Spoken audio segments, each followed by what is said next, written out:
pelvis. Pelvis is made by the four bones. There is a two innominate bones, sacrum, and one is coccyx. Each innominate bone are having three parts: ilium, ischium, and pubis.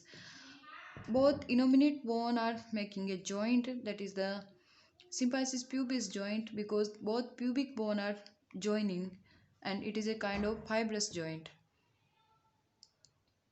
Other is with the ilium, sacrum is connecting, so it's a sacrococcygeal joint.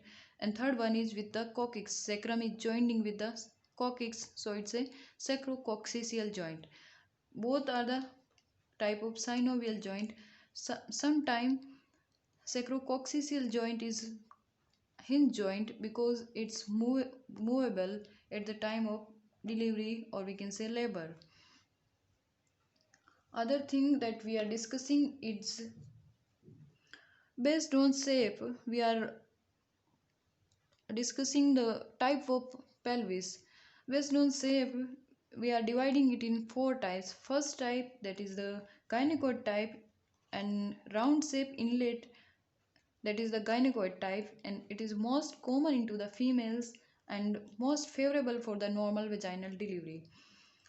Second part is anthropoid. There is a shape of pelvis is in heart shape.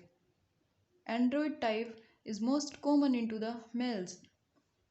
Third one is anthropoid type. In anthropoid type pelvis, anterior posterior diameter of the inlet is more than transverse. So oval shape pelvis is anthropoid type. Fourth one is platyploid type, that is transverse diameter is more than the anterior posterior. So platyploid type is least common diameter, a least common type of pelvis. Next thing is true and false pelvis. There is a now we are discussing the female gynecoid type pelvis. So there is a true and false pelvis. Based on that, true pelvis is making a canal, or fetus is passing through this during the delivery, or false pelvis is a upper pelvis from this cavity. Upper pelvis is supporting gravid uterus during pregnancy. Then now we are discussing there is a 9 landmark into the pelvis. First one is symphysis pubis, pubic tubercle, pubic crust, pectineal line, iliopectineal eminence, iliopectineal line, sacroiliac articulation, ala of sacrum, and sacral promontory. That 9 landmark we have to remember into the pelvis. Other thing, that normal thing that we have to remember, there is a obturator foramen, acetabulum cavity, that is sciatic notch.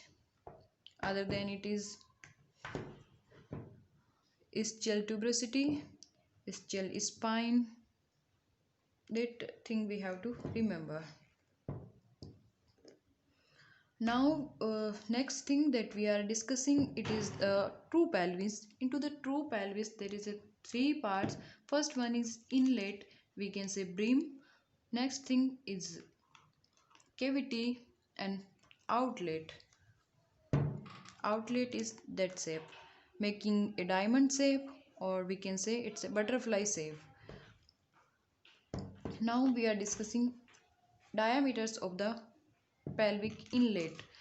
There is a anterior posterior diameter, transverse diameter, and oblique diameter. So firstly we are measuring only anterior posterior diameter. Anterior posterior diameter we are measuring from the symphysis pubis to the sacral promontory. Anterior posterior diameter having 3 diameter from where we have to measure.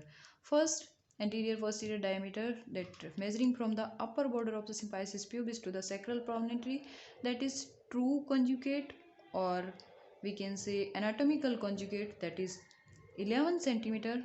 Next diameter we are measuring from the middle border of the symphysis pubis to the sacral promontory, that is 10 centimeter, or it's a obstetrical conjugate. Third one we are measuring from the lower border of the symphysis pubis to the sacral promontory, that is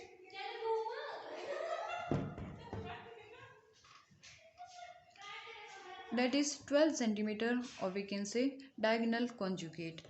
Second thing, we are measuring from the transverse diameter. It is in between the two furthest point of the pelvis, that is two iliopectineal line, that is 13 centimeter. And next we are discussing oblique diameter, that is from the sacroiliac joint to the iliopectineal line, that is 12 centimeter. Other thing that we are discussing is the cavity. Cavity is round in shape, and this is extend from the lower border of the symphysis pubis anteriorly and posteriorly at the tip of the fifth, or we can say fifth sacral vertebrae, and laterally with the ischial spine. That is the cavity. It is round in shape, so overall diameter of the cavity is only 12 centimeter. Lastly, we are discussing outlet of the pelvic. Outlet extend from the ischial tuberosity and lower border of the symphysis pubis to the tip of the coccyx only. So there is a anterior posterior diameter from the lower border of the symphysis pubis to the tip of the coccyx, that is 13 centimeter, and in between the both tubal ischial tuberosity, that is 11 centimeter. That is the transverse diameter. Thank you so much.